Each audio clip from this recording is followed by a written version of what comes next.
Did you know that Ghana and several West African countries are facing a growing crisis tied to secondhand clothing? The trade is massive.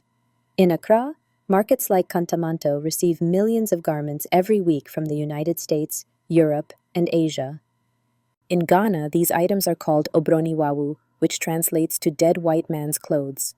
For many families, these markets offer affordable fashion, and thousands of vendors rely on the trade to survive. But beneath the surface lies a problem that is getting harder to ignore.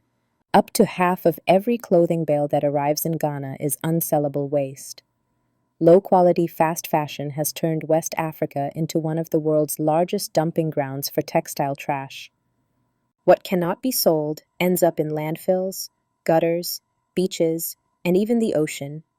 Along Accra's coastline, piles of clothing mix with sand and seaweed, creating environmental damage that local communities struggle to manage.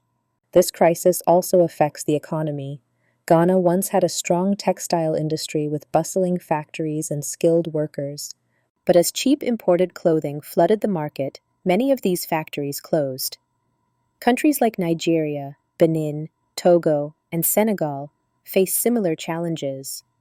Local industries shrink, while imported clothing becomes the only affordable option. Yet the issue is complex.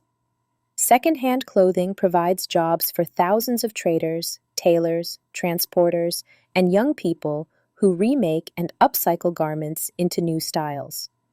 It also gives families access to clothing they otherwise could not afford. Across West Africa, groups are calling for better regulations, recycling programs, and policies that hold exporting nations accountable for what they send. The conversation continues because at the heart of this issue is a balance between affordability, survival, and environmental justice.